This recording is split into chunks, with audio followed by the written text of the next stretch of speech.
Mark ग्रेडबैच New Zealand cricket history में एक ऐसा नाम है जिनको एक्सप्लोसिव ओपनर के रूप में याद किया जाता है। 90s की स्टार्टिंग में जब ओडीआई में इनिंग की शुरुआत स्लो होती थी, तब ग्रेडबैच अपनी एक्सप्लोसिव बैटिंग से इस धारणा को चुनौती दे रहे थे। ग्रेडबैच ओडीआई क्रिकेट के पहले पिंच हिटर ओपनर थे। उन्होंने दिखाया कि ओडीआई क्रिकेट में ओपनर के रूप में रिस्क लेकर तेज रन बनाने का भी एक तरीका हो सकता है। सनत जयसूर्या और रोमेश कालुवितरना ने बेशक पिंच हिटर के रूप में क्रिकेट में तबाही लाने का काम किया था, बट इसकी नींव इसी कीवी स्टार ने रखी थी।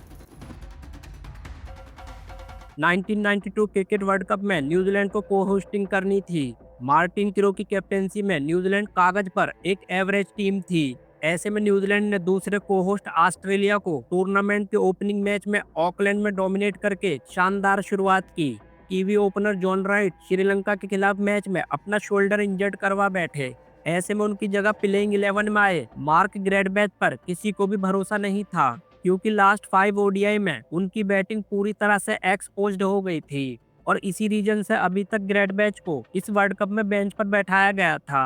बट सिर्फ एक इंसान था जिसको ग्रेडबैच पर पूरा भरोसा था। वह कोई और नहीं बल्कि न्यूजीलैंड कैप्टन मार्टिन क्रो थे। मार्टिन क्रो ने ग्रेडबैच को पहले ही क्लियर कर दिया कि आपको एक ओपनर के तौर पर खेलना होगा। ना सिर्फ खेलना होगा बल्कि खुलकर स्ट्रोक्स भी लगाने पड़ेंगे। बट ग्रेडबैच को न्यूजीलैंड के लिए ओपन करने का कोई एक्सपीरियंस नहीं था, क्योंकि ग्रेडबैच इससे पहले लगातार मिडिल ऑर्डर में ही बैटिंग करते रहे थे। मिडिल ऑर्डर में एंड्रयू जोन्स, केन रदरफोर्ड और खुद क्रो के होने से ग्रेडबैच की जगह नहीं बन पा रही थी। लेकिन साउथ अफ्रीका के खिलाफ पहले ही मैच में क्रो का दाव काम कर गया। ऑकलैंड में हिस्ट्री क्रिएट हो गई। आउट ऑफ फॉर्म ग्रेडबैच ने दुनिया के बेहतरीन बॉलिंग अटैक के सामने खुलकर स्ट्रोक्स लगाए। उन्होंने रॉड लेथम के साथ मिलकर पावर प्ले में 15 ओवरों में 103 रन जोड़कर डोनाल्ड एंड कंपनी को पूरी तरह से डोमिनेट करके रख दिया था। ग्रेडबैच ने इसके बाद भी इस वर्ल्ड कप में कंसिस्टेंसी स्कोर किए। उन्होंने हर मैच में पहले ही ओवर में बॉलर के ऊपर जोरदार अटैक किया। ओवर पिच बॉल मिलते ही वह उसको बाउंड्री पार भेज देते और अगर बॉल फुल लेंथ की ना भी हो तो क्रीज से बाहर निकलकर वह उस पर जोरदार प्रहार करते थे। उस एरा में अगर कोई टीम पावर प्ले में 4 रन पर ओवर भी बना लेती तो उसको तेज माना जाता था। बट न्यूजीलैंड ग्रेडबैच के चलते पावर प्ले में 5 से 6 रन पर ओवर बना रही थी। एक पिंच हिटर के रूप में ग्रेडबैच ने ओडीआई क्रिकेट के खेलने के तरीके को ही बदल कर रख दिया था।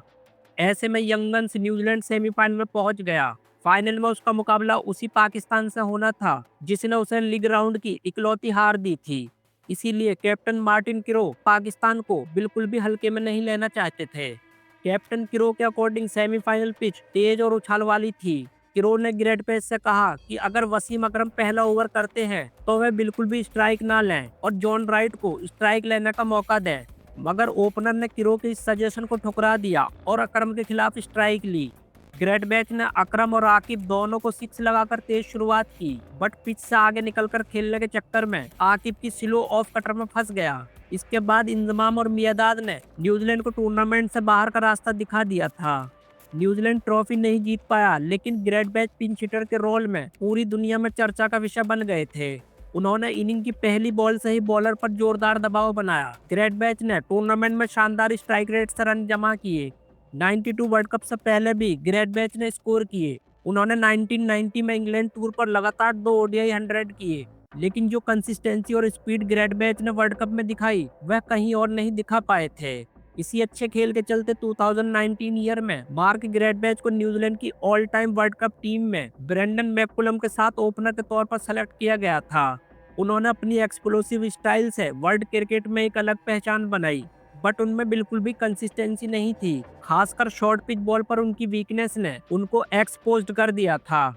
ग्रेडबैच ने 1996 में अपने करियर के खत्म होने तक एक ओपनर के रूप में अपना ओडीआई करियर खेला, लेकिन जो कंसिस्टेंसी और स्पीड ग्रेडबैच ने एक ओपनर के तौर पर दिखाई वह कहीं और देखने को नहीं मिली थी। लेकिन इस बात से इनकार नहीं किया जा सकता कि वह ग्रेडबैच ही थे जिन्होंने पिंच हिटर के रूप में ओडीआई क्रिकेट के खेलने के तरीके को बदल दिया था। गाइज, आप इस बात से कितने सहमत हैं यह हमें कमेंट करके जरूर बताएं। यह वीडियो आपको कैसी लगी इस बारे में भी हमें अपनी राय जरूर दें। इसी तरह की इंटरेस्टिंग और यूजफुल वीडियोस के लिए हमारे चैनल को सब्सक्राइब जरूर करें। जय हिंद।